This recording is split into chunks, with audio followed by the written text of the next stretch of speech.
Hello friends, welcome my YouTube channel सृजन पाठशाला। आज हम पढ़ेंगे अपने साइंस का सेकेंड चैप्टर जिसका नाम है प्रदूषण और ग्लोबल वार्मिंग। ठीक, क्या है प्रदूषण और ग्लोबल वार्मिंग। तो सबसे पहले हम किस पे चर्चा करेंगे? सबसे पहले हम चर्चा करेंगे प्रदूषण पे। ठीक, अब देखिए इस लेसन में हम दो प्रदूषण पढ़ेंगे, एक जल प्रदूषण और दूसरा वायु प्रदूषण। आज की जो आज का हमारा पूरा टॉपिक होगा वो जल प्रदूषण पे होगा। ठीक, जल प्रदूषण पे, जल के बारे में आज का पूरा टॉपिक रहेगा। चलिए, किस पे रहेगा आज का हमारा पूरा टॉपिक? वाटर पे, यानी जल पे। यहाँ पे टॉपिक का नाम डाल लेते हैं सबसे पहले, जल।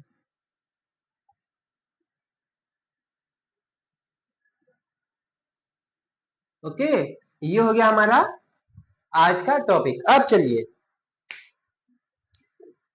जल यानी वाटर।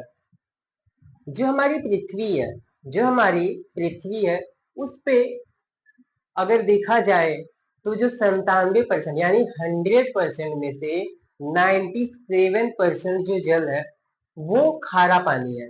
महासागरों और समुद्रों में है वो जल पीने योग्य नहीं है। ठीक, वो जल पीने योग्य नहीं है क्योंकि बहुत ज्यादा खारा है वो।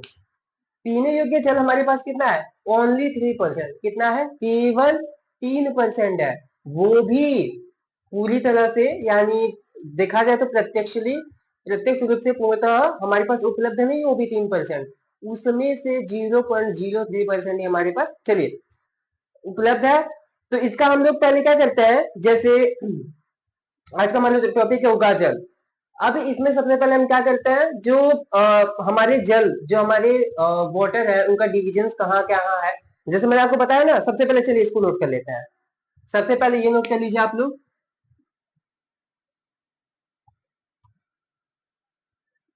पृथ्वी के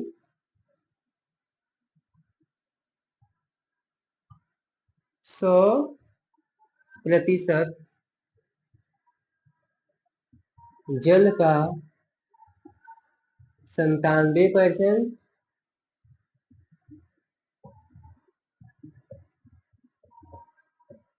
महासागरों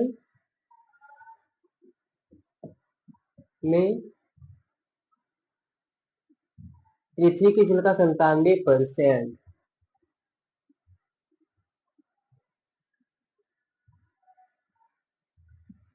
लवणीय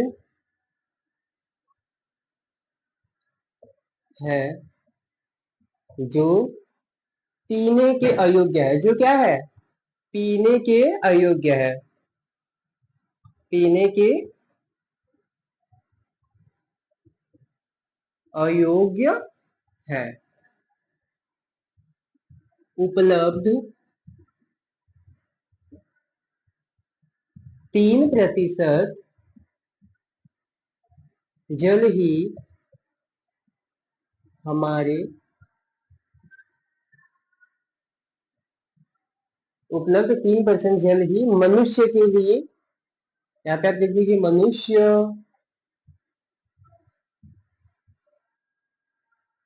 मनुष्य या फिर जानवरों के लिए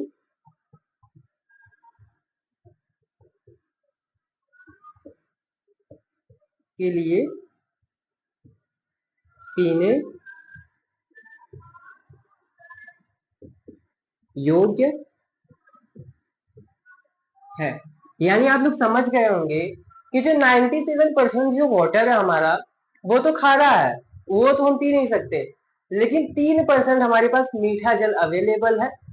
ठीक, उसी में मनुष्य क्या करते हैं, उसी में मनुष्य का कामकाज चलता है, जानवर, पेड़ पौधे, खेती वगैरह सब किससे होती है?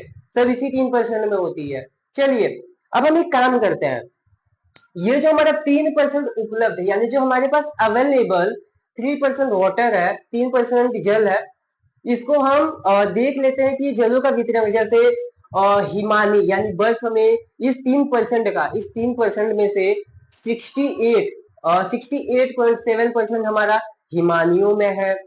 समझ में आया? कितना? 68.7% हमारा कहाँ है? जैसे हिमालयों में है भूजल, उसके बाद 68 हो गया, 21.1% हमारा भूजल में है, ठीक, भूजल में है। इसी तरह से इसका भी वितरण हुआ है। तो चलिए सबसे पहले जो 3% हमारे पास उपलब्ध जल है उसका हम लोग एक डायग्राम बना लेते हैं अच्छा सा। ये अक्सर एग्जाम्स में पूछा जाता है कि जो हमारे पास उपलब्ध जल है उसकी सबसे अधिक मात्रा कहाँ है, ठीक, सबसे कम मात्रा कहाँ है, ये सभी चीजें पूछी जाती है। तो इसके लिए डायग्राम हम बना लेते हैं। तो इसे आप लोग नोट कर लीजिए, मैं इसे मिटा दूं तो डायग्राम हमारा इतने में अच्छे से बन जाएगा।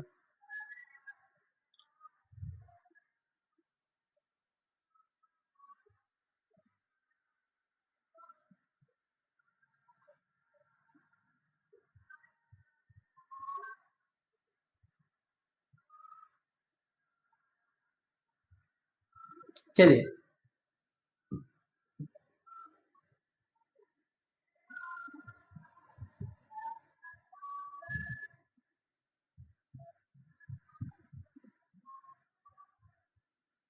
अब देखिए, अब क्या करेंगे, देखिए यहाँ पे आप लोग लिखिए उपलब्ध, उपलब्ध 3% मीठे पानी का वितरण इस प्रकार है। मीठे पानी का वितरण इस प्रकार है। तो देखिए कैसे है, तो देखिए सबसे पहले हमारा हिमानी यानी बर्फ की टोपियों में 68.7% वाटर है हमारा, भूजल में 21.7% है, ठीक। उसके बाद अन्य जगहों पे अन्य सोर्स क्या हो सकता है, अन्य सोर्स जैसे वर्षा हो गया, जो ओस वगैरह पड़ता है वो हो गया, फिर जो वाटर साइकिल्स चलती हैं वो हो जाएगा, ठीक। तो इसमें अन्य स्रोत में हमारा 0.09% हो जाएगा, और जो सतही जल है हमारा सरफेस वाटर वो हो जाएगा 0.3%। कितना हो जाएगा, 0.3%। तो चलिए इसको भी हम लोग नोट कर लेते हैं। सबसे पहले, सबसे पहले होगा हमारा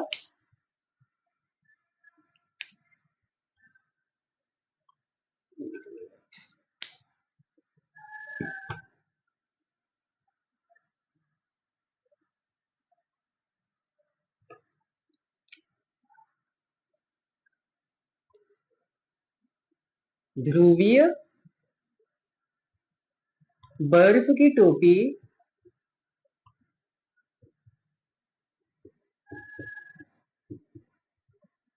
और ग्लेशियर।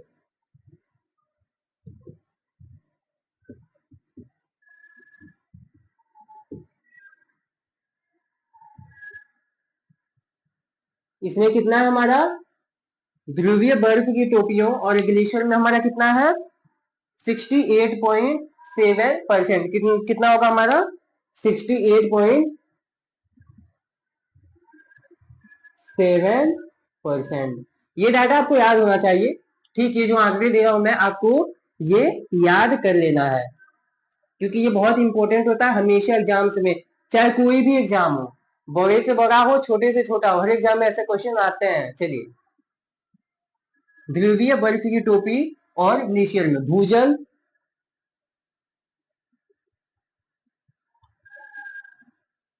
भूजल, भूजल में हमारा कितना है, तो देखिए भूजल में हमारा है 21.1%। भूजल वाटर यानी अंडरग्राउंड वाटर 21.1%। जो नल से पानी चला के आप लोग पीते हैं ना, वो भूजल का पानी है। चलिए, भूजल हो गया, फिर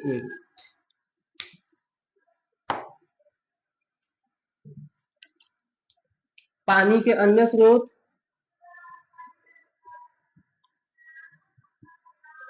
पानी के अन्य स्रोत, अन्य सोर्सेस में मैंने क्या बताया था, जैसे वर्षा हो गया, जो ओस वगैरह पड़ती है वो हो गया, इत्यादि सारे जो जल प्राप्त होता है उसे हम अन्य सोर्सेस में जोड़ सकते हैं, जो कितना है 0.9%।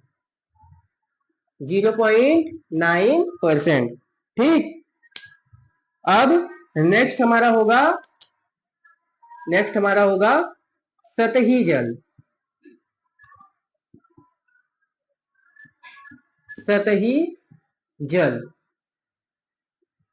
सतही जल हमारे पास कितना है 0.3%। कितना है 0.3%। यानी सतही जल का मतलब पता है आपको, जो नदियों तालाबों झीलों इत्यादि में जो जल है वो हमारा सतही जल है, उसे हम सरफेस वाटर कहते हैं। क्या कहते हैं सरफेस वाटर कहते हैं। चलिए नोट करिए। उसके बाद अब देखिए, अब यही पे मैं आपको बता दूं, ये जो हमारा सतही जल है ना, अब इसका भी परसेंटेज देख लेते हैं। जो हमारा सतही जल है वो नदियों में कितना है, तालाबों में कितना है, इन जगहों पे भी हम लोग देख लेते हैं। ठीक, चलो सतही जल का सबसे ज्यादा वैसे देखा जाए तो झीलों में है, कितना 87% है, झीलों में है 87%। तो चलो इसको भी हम लोग देख लेते हैं। सतही जल का 0.3% कहाँ कितना है। सिंपली आप लोग ऐसे ही नोट्स बनाइए और यहाँ पे एरो कर लीजिए, जिससे आपको पता रहेगा सतही जल का है ये। तो देखिए झीलों में कितना है,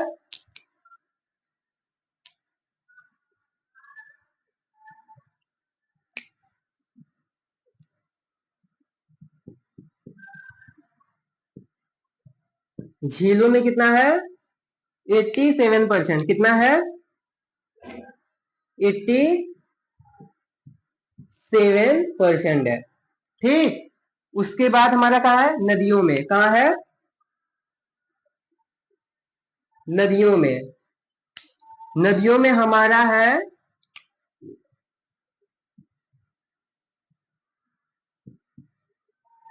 नदियों में, अब देखो जो नदियां हैं वहां पे हमारा केवल 2% जल है, पूरे नदियों में कितना है 2% जल है। इस 0.3% जल का केवल 2% हमारी नदियों के पास है। कितना है केवल 2%।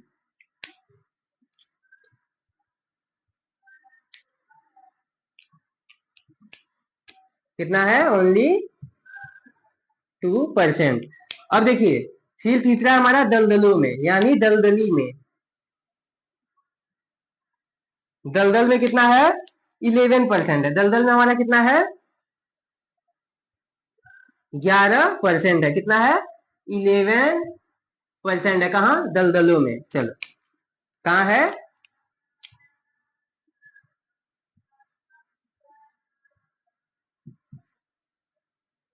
दलदली हमारे पास कितना है 11%।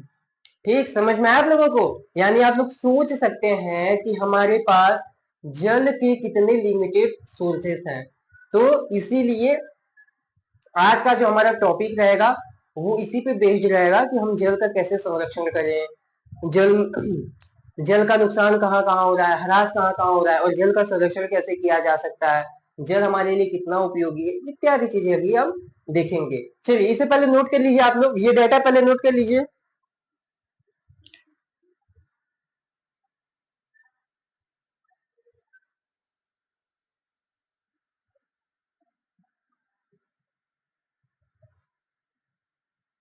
अच्छे से नोट कर लीजिए और आपको याद होना चाहिए।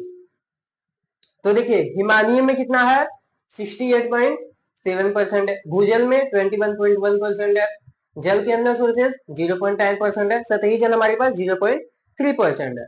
अभी सरफेस वाटर में से हमारे पास लेक्स में कितना है 87%, रिवर्स में कितने हैं 2% है, और दलदली में कितने हैं 11% है। ठीक, चलिए नोट कर लीजिए, फटाफट मिटा दो।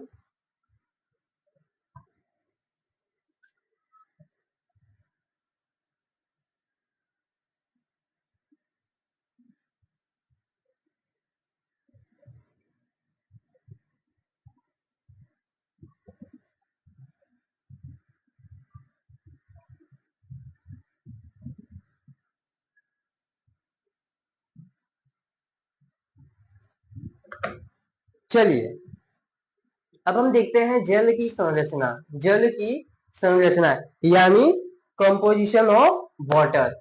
तो देखिए जो जल है हमारा वो एक जो जल है हमारा वो एक पारदर्शी, रंगहीन, गंधहीन। जल का कोई रंग होता है? नहीं होता है। जल की कोई गंध होती है? नहीं होती है। जल दिखाई देता है? नहीं दिखाई देता है।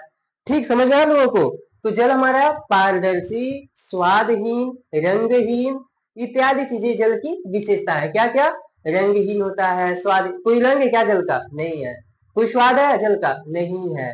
ठीक, दिखाई दे, पारदर्शी है ना जल, पारदर्शी है, ट्रांसपेरेंट है। समझ में आया? तो ये हमारे जल की सामान्य विशेषताएं हैं। क्या है? सामान्य विशेषताएं हैं। अब देखिए जो हमारा जल है वो हाइड्रोजन के दो अणुओं और ऑक्सीजन के एक अणु से मिलकर हमारा क्या बनता है? जल बनता है। क्या बनता है हमारा जल? किससे? हाइड्रोजन के दो अणु से और ऑक्सीजन के एक अणु से हमारा क्या मिलकर बनता है? जल बनता है। चलिए इस टॉपिक को भी हम लोग नोट कर लेते हैं, थोड़ी थोड़ी चीजें जो इंपॉर्टेंट है। जल की संरचना। जल की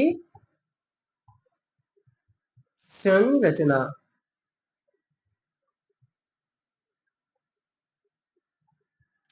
तो देखिए सबसे पहले क्या रहेगा? जल स्वादहीन,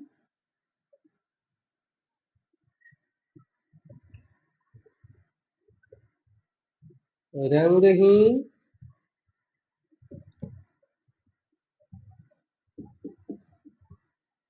स्वादहीन। हमारा क्या क्या होता है? स्वादहीन, रंगहीन तथा गंधहीन होता है।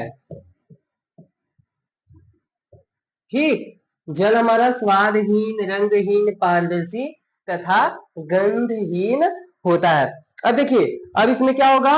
जो हमारा जल है, मैंने आपको ये बताया ना, जो हमारा जल है वो हाइड्रोजन के एक अणु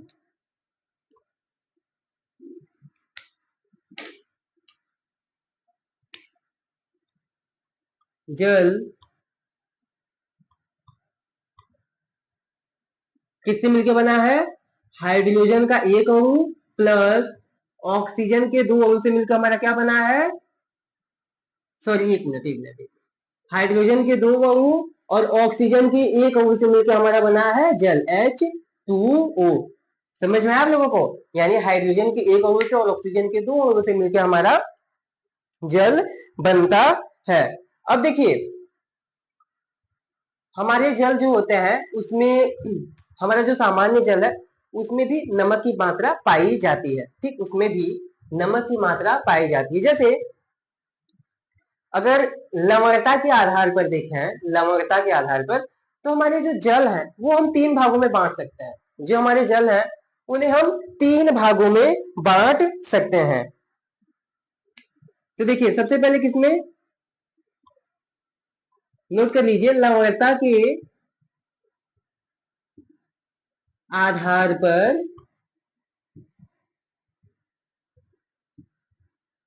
जल को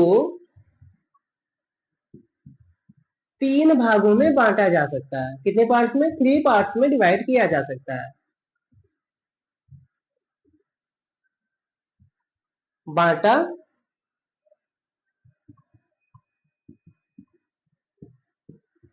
जा सकता है। यानी लवणता के आधार पर जो हमारा जल है उसे हम तीन भागों में बांट सकते हैं। तो देखिए कौन कौन से भागों में?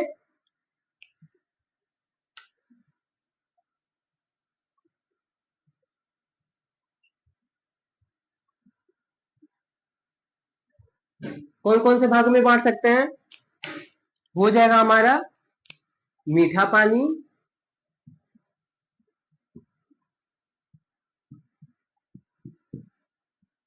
खारा पानी,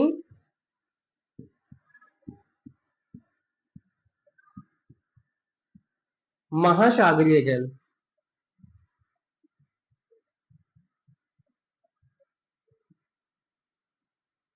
महासागरीय जल। अब देखिए मीठा पानी, जैसे अगर किसी जल में 0.01% से लेके, यानी कितना, 0.05% से लेके 1% तक की लवणता पाई जाती है तो वो हमारा मीठा पानी कहा जाएगा। और जिस जल में 1% से लेके 3% तक की लवणता पाई जाएगी वो हमारा खारा पानी माना जाएगा। और जिसमें 3% से अधिक लवणता पाई जाएगी वो हमारा महासागरीय जल माना जाएगा। चलिए इसको भी नोट कर लीजिए आप लोग। कैसे? जैसे मीठा पानी कितना था हमारा, 0.5% टू 1%, यानी 0.05% रहेगा। कितना रहेगा? 0.05% रहेगा। 0.05% से लेकर 1% तक की लवणता वाले जल को हम कहेंगे मीठा पानी।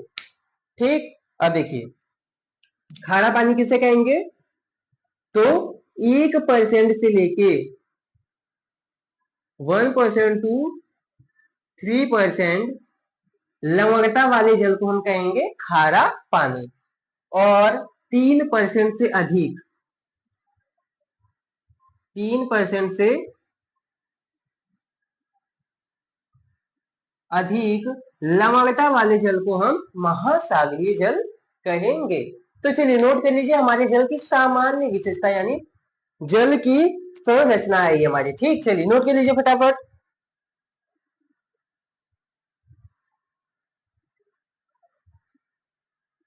नोट कर लीजिए।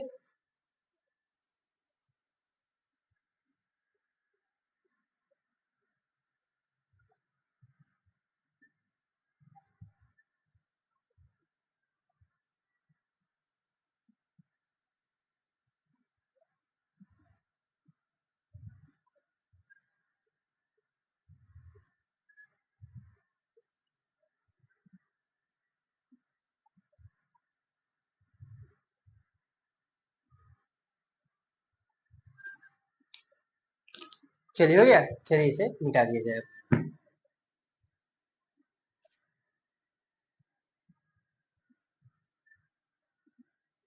मुझे उम्मीद है आप लोगों को अच्छे से समझ में आ रहा होगा। अगर कोई डाउट हो तो आप लोग पूछ सकते हैं।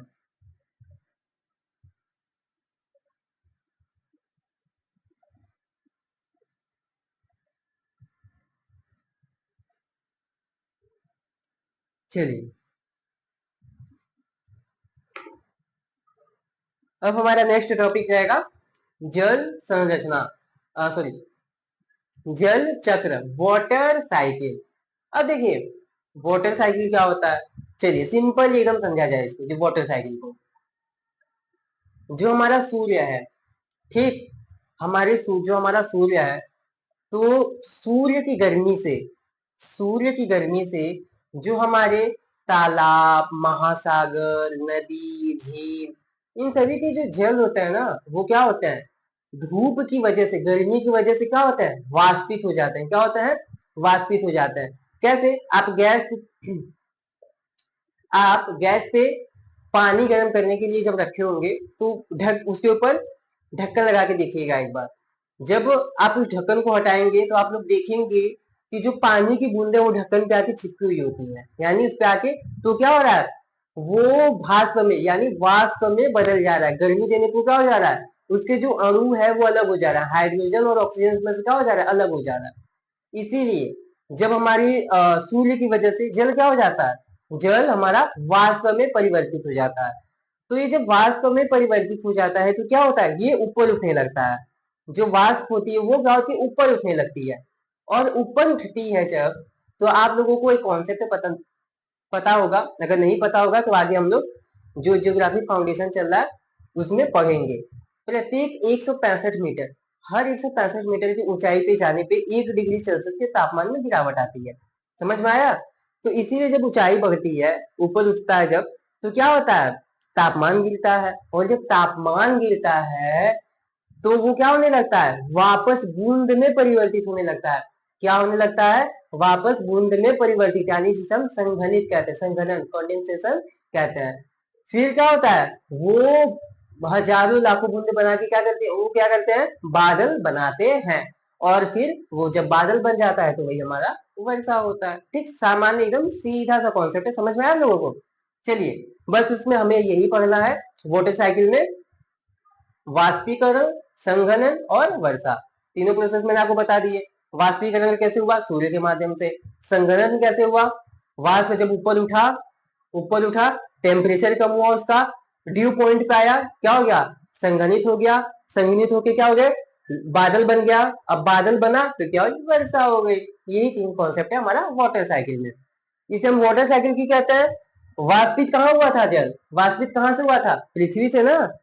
तो पृथ्वी से वाष्पित जल गया और वापस पृथ्वी पे ही आ गया, तो एक सर्किल बना रहा है। क्या बना रहा है, एक साइकिल बना रहा है, और ये चक्र चलता रहता है। ये चक्र क्या होता है, हमेशा ये चक्र चलता रहता है, इसीलिए हम इसे वाटर साइकिल कहते हैं। चलिए नोट कर लेते हैं फटाफट इसको भी। जल चक्र,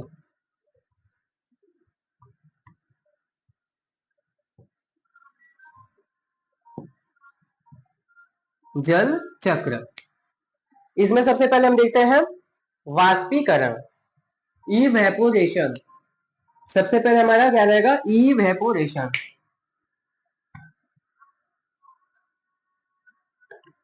इवापोरेशन, वाष्पीकरण।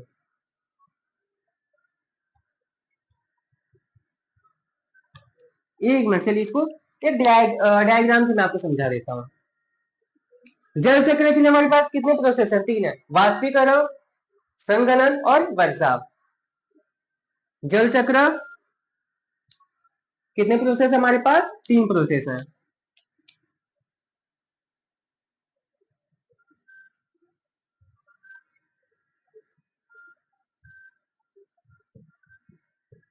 कितने प्रोसेस है, थ्री प्रोसेस है।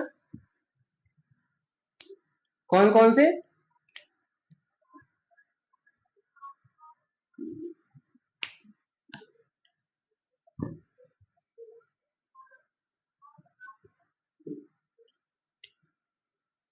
हमारे पास थ्री प्रोसेस है। वाष्पीकरण, इवापोरेशन, फिर संघनन, कंडेंसेशन, और नेक्स्ट है वर्षा यानी रेन।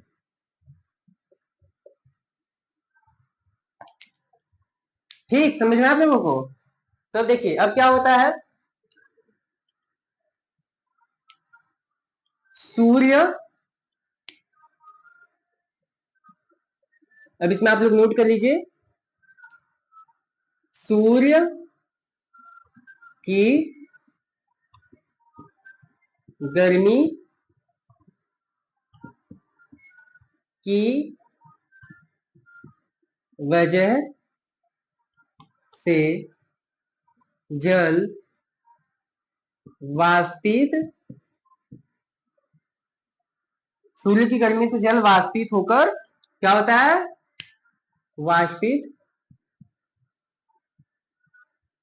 होकर ऊपर उठता है। समझ रहे हो लोग, वाष्पीकरण क्या होता है, जब सूर्य की गर्मी से जो हमारा जल है वाष्पित होकर ऊपर उठता है। संघनन क्या है, संघनन क्या है, यानी वैसे संघनन को देखा जाए तो सिंपल सा डिफिनेशन है संघनन का। जो वाष्प है, वाष्प का जो वाष्प है उसका बूंद यानी बादल में परिवर्तित होने की प्रक्रिया हमारी संघनन कहलाती है। और ये जो संघनन होता है ना, एक उषांक बिंदु पे होता है। आप लोग को पता है उषांक बिंदु क्या होता है, ड्यू पॉइंट क्या होता है, ये भी हम ज्योग्राफी में पढ़ेंगे। जहां पे जहां पे जो वाष्पित जल है, जहां पे जिस पॉइंट पे आके वो वाष्पित जल हमारा बूंद में चेंज होता है, बूंद में चेंज होता है, परिवर्तित होता है, वो हमारा होता है ड्यू पॉइंट। यानी संघनन कब होगा, जब हमारा वाष्पित जल उषांक बिंदु पे आता है और बादलों का निर्माण करता है, तो उसे हम क्या कहते हैं, संघनन कहते हैं। चलिए, वाष्पित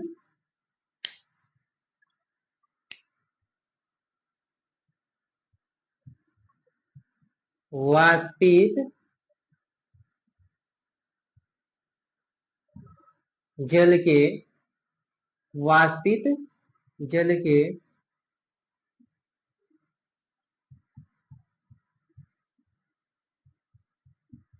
उषांक बिंदु पर बादल बनने की प्रक्रिया संघनन कहलाती है। चलिए, अब वर्षा, वर्षा तो सिंपल है, क्या हो गया, बूंद हमारा बन गया।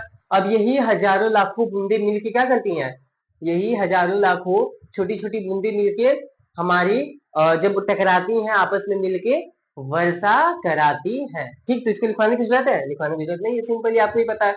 जब बूंद बन गया तो ये बूंदे मिलके क्या करेंगी, बूंदे इकट्ठा होंगी, टकराएंगी और बड़ी बूंदों में चेंज होके वर्षा करवाएंगी। समझ में आप लोगों को? चलिए नोट कर लीजिए फटाफट इसे,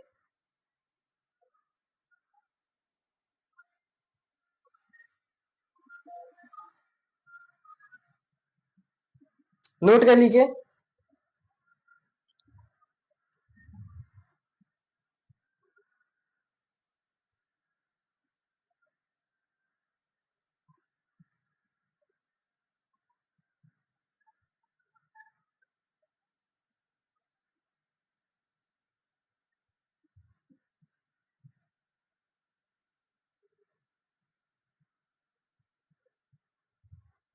चलिए इसे अब मिटा दिया जाए।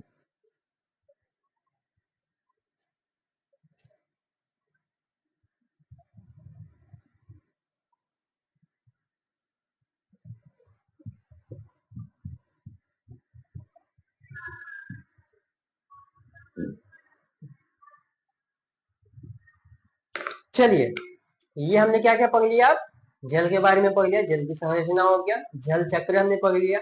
अब हम देखते हैं जल के यूज कहाँ है, यूजेस ऑफ वाटर कहाँ कहाँ है, जल के उपयोग क्या है।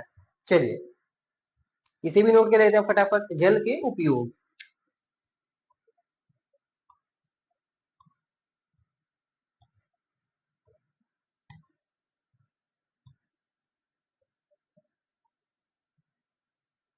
जल के उपयोग, तो देखिए जो जल है, जल के उपयोग मानव जीवन के लिए, जल मानव जीवन के लिए, मनुष्यों के लिए, पेड़ और पौधों के लिए बहुत जरूरी, बहुत आवश्यक चीज है। अगर जल ना हो तो कहा जाता है ना, यानी अगर जल ना हो तो ये दुनिया संभव नहीं है, ये दुनिया पॉसिबल नहीं है जल के बिना।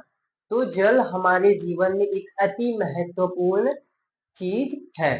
ठीक, जिसका अभी हम लोग उपयोग देख ले रहे हैं, आगे चल के हम देखेंगे कि जल का ह्रास कहाँ कहाँ हो रहा है, फिर जल के संरक्षण के लिए क्या क्या चीजें आवश्यक है। तो चलिए सबसे पहले देख लेते हैं हम लोग जल के उपयोग, यूजेस ऑफ वाटर। तो चलिए सबसे पहला रहेगा हमारा,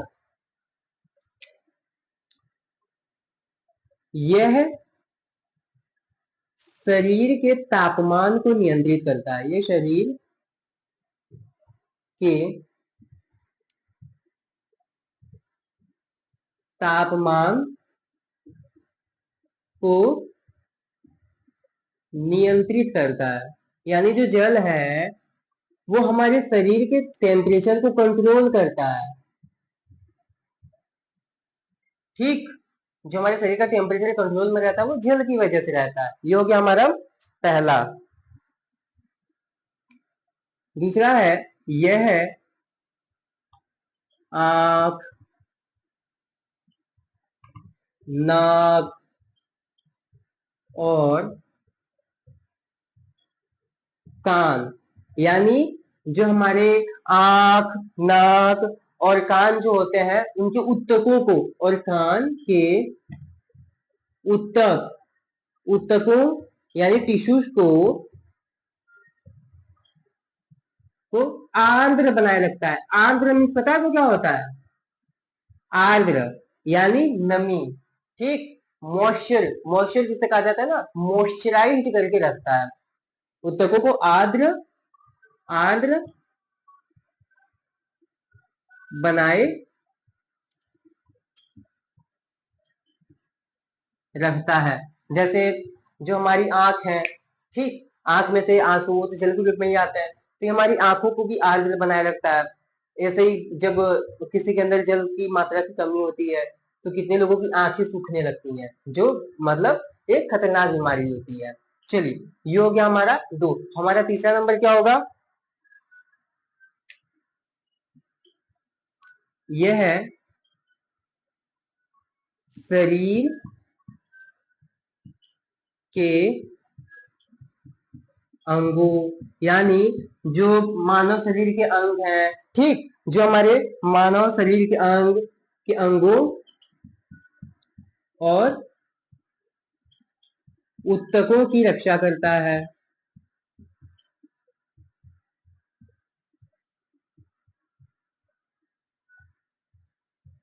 क्या करता है? उत्तकों की रक्षा करता है। नंबर चार, नंबर चार में हमारा क्या होगा? जैसे जो संधियां होती हैं उन्हें स्नेहित करता है। क्या करता है? संधियों को स्नेहित करता है। यह है संधियों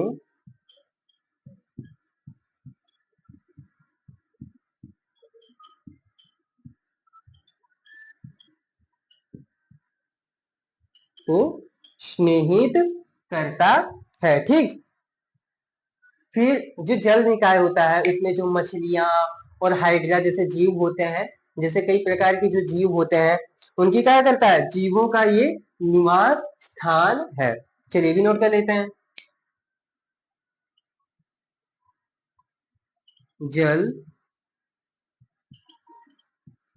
निकाय में मछलियों और हाइड्रा जैसे जीवों का निवास स्थान है। चलिए, कितना हो गया ये हमारा? पांच हो गया। फिर और भी है, जैसे ये जो हमारे पोषक तत्व होते हैं और ऑक्सीजन को कोशिकाओं तक ले जाता है। वैसे पांच आप लोग नोट कर लीजिए, पांच काफी आप लोग के लिए। चलिए नोट कर लीजिए पहले इसको।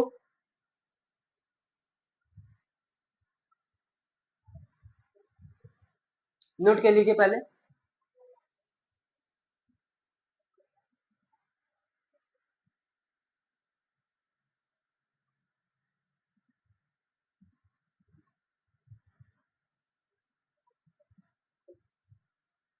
नोट कर लीजिए आप लोग फटाफट।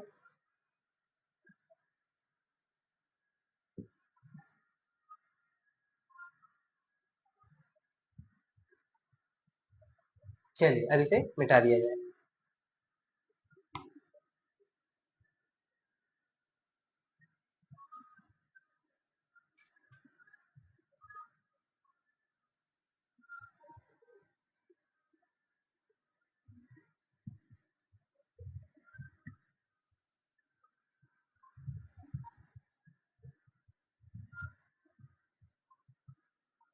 चलिए, अब हमारा नेक्स्ट टॉपिक होगा जल को पीने योग्य कैसे बनाएं। यानी जो हमारा पानी होता है उसमें जैसे बहुत से जल होते हैं वो अशुद्ध होते हैं, अनप्योर होते हैं, तो उसे हम पीने योग्य कैसे बनाएं? तो जल को पीने योग्य बनाने के लिए कुछ विधियां हैं, कुछ विधियां हैं। जैसे सबसे पहली विधि हमारा उबाल के पिए।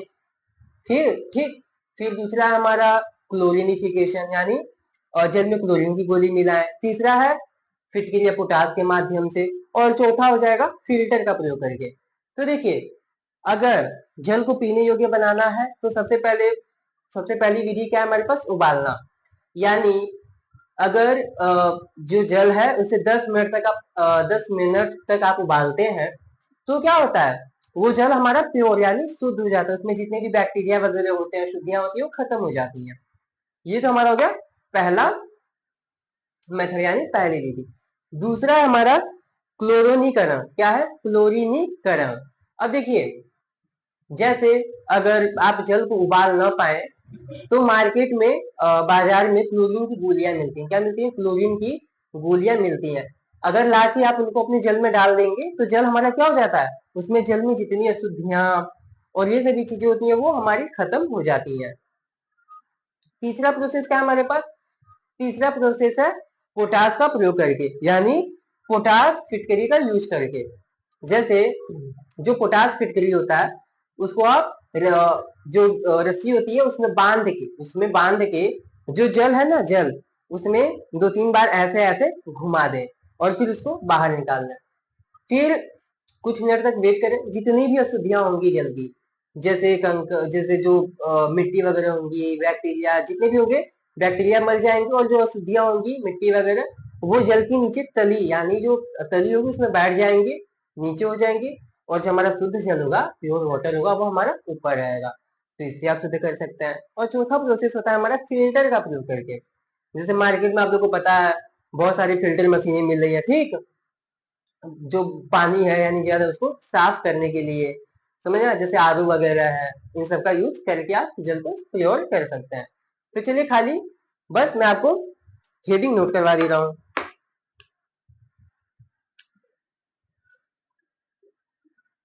जल को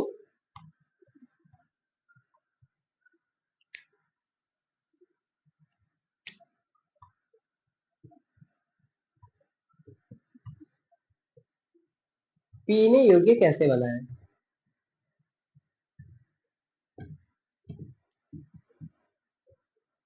कैसे बनाएं? कैसे बनाएंगे? क्या क्या बताया, क्या क्या प्रोसेस बताया मैंने आपको? कौन कौन सी विधि बताई? सबसे पहले क्या था? उबालना।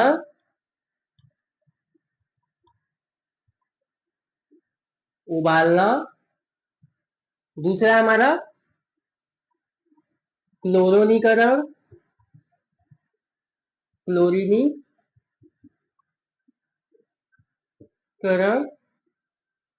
थर्ड है हमारा, फर्स्ट हो जाएगा उबालना, सेकंड हो जाएगा क्लोरीनीकरण, और थर्ड है हमारा फिटकरी पोटास का प्रयोग,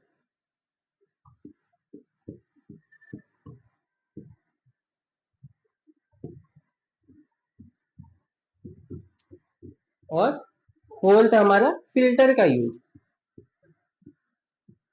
फिल्टर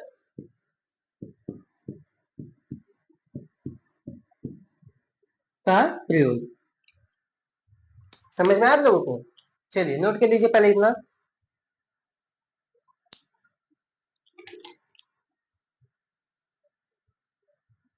नोट कर लीजिए।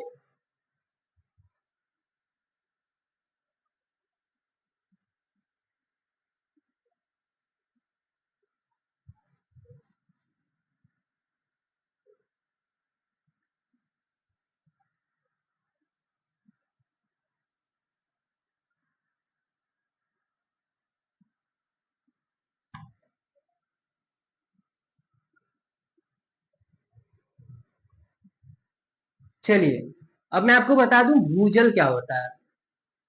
अब मैं आपको बता दूं भूजल क्या होता है। जैसे जब हम खुदाई करते हैं, जमीन की खुदाई करते हैं, तो हम देखते हैं कि जो हमारा जल होता है वो मिट्टी और चट्टानों पे क्या होता है, मिट्टी के कणों और चट्टानों में स्थित होता है। वहां पे क्या होता है, हमारा जल जमीन में मिट्टी के कणों और स्थानों में उपस्थित होता है।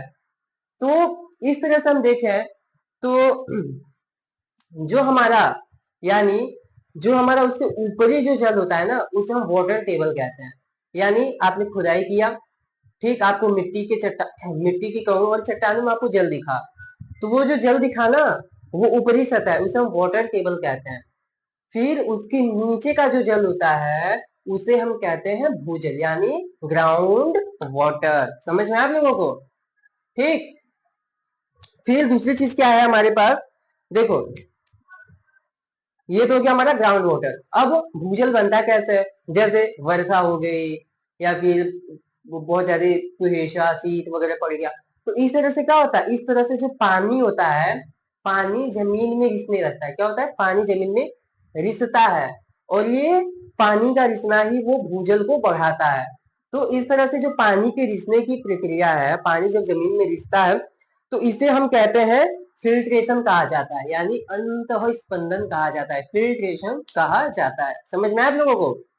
ठीक, यानी पानी के रिसने की प्रोसेस हमारी क्या कहलाती है, फिल्ट्रेशन कहलाती है। चलिए, अब जैसे जो जल चट्टानों के बीच में स्थित होता है, जो जल चट्टानों के बीच में स्थित होता है, यानी बहुत नीचे, जमीन के बहुत नीचे स्थित होता है, उसे हम क्या कहते हैं, एक्वीफर कहा जाता है। उसे हम एक्वीफर जल कहते हैं। क्या कहते हैं, एक्वीफर जल कहते हैं।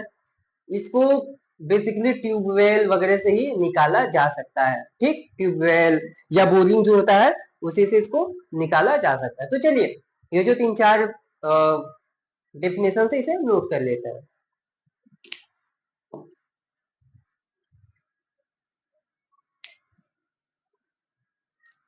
सबसे पहले मैंने आपको क्या बताया, सबसे पहले मैंने आपको क्या बताया,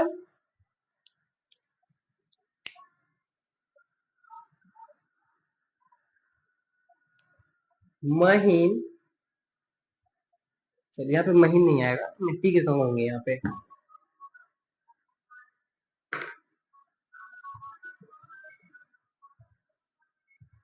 मिट्टी के कणों और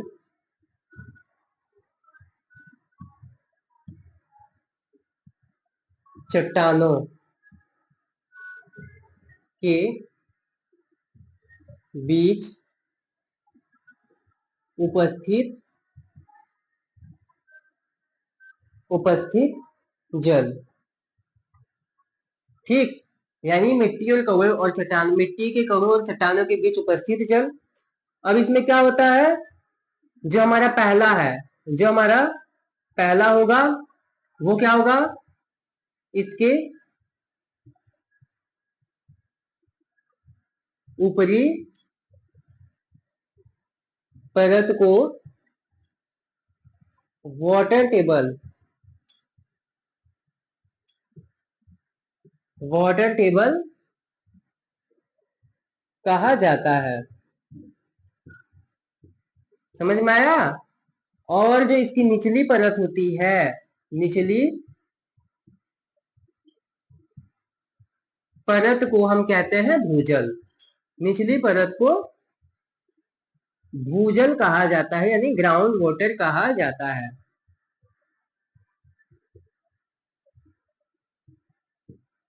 चलिए, ये हो गया हमारा भूजल का डिफिनेशन। फिर मैंने आपको क्या बताया था, अंतः स्पंदन, यानी मैंने क्या बताया था आपको, फिल्ट्रेशन, यानी अंतः स्पंदन।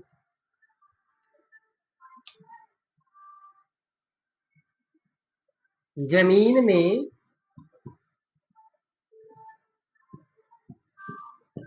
पानी के, जमीन में पानी के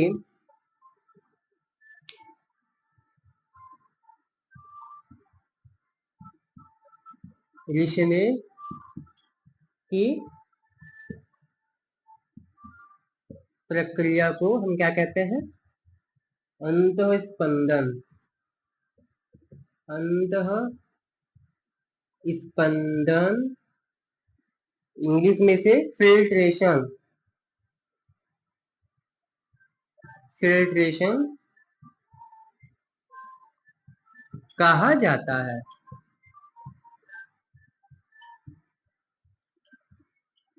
ठीक, एक चीज और है हमारे, क्या है, एक्वीफर। क्या है हमारा, एक्वीफर।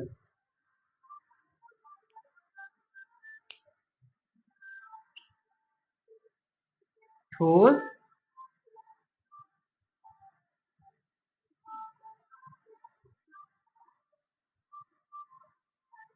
जमीन के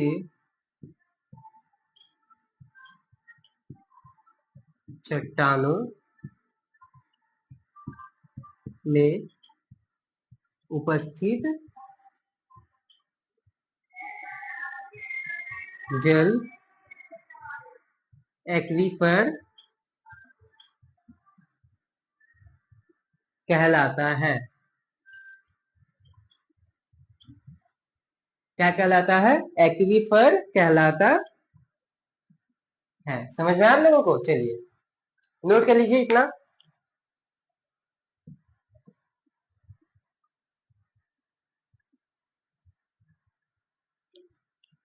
नोट कर लीजिए पहले इतना।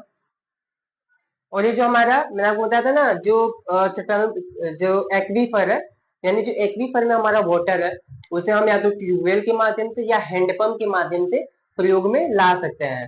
ठीक, समझ आप लोग को? यानी जो हैंडपंप आपका चलता है वो एक्वीफर से आता है जल, और जो ट्यूबवेल वगैरह चलाए जाते हैं कृषि के लिए। ठीक, तो चलिए नोट कर लीजिए पहले फटाफट।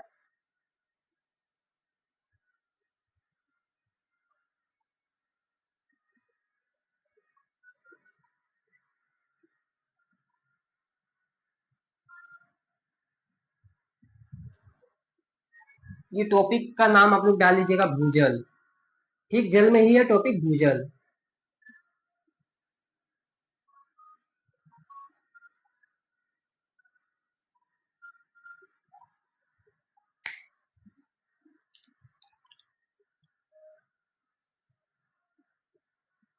चलिए हो गया, तो चलिए इसे मिटा दिया जाए।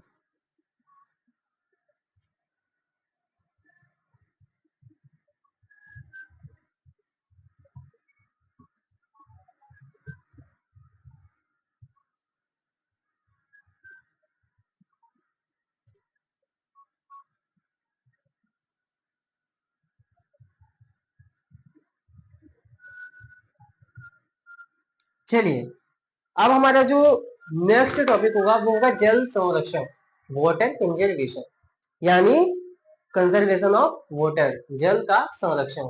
अब देखिए, जल हमारे दिन प्रतिदिन के लिए बहुत जरूरी है। जैसे मनुष्य के दैनिक कामकाज में, पीने के लिए, जानवरों के लिए, जो पेड़ पौधे हैं उनके लिए, जो हमारे कल कारखाने चल रहे हैं, उनमें जल की बहुत आवश्यकता होती है। यानी देखा जाए तो हर जगह जल का यूज बहुत जरूरी है। तो जब जल का इतनी मात्रा में जो हमारा जल है उसका यूज हो रहा है, और जो जल है हमारा इतने ज्यादा यूज होने की वजह से क्या हो रहा है, धीरे धीरे कम होता जा रहा है, लिमिटेड होता जा रहा है। तो इसका संरक्षण आवश्यक है, इसका संरक्षण आवश्यक है। क्या आप लोगों को पता है जल की कमी क्यों हो रही है इतनी?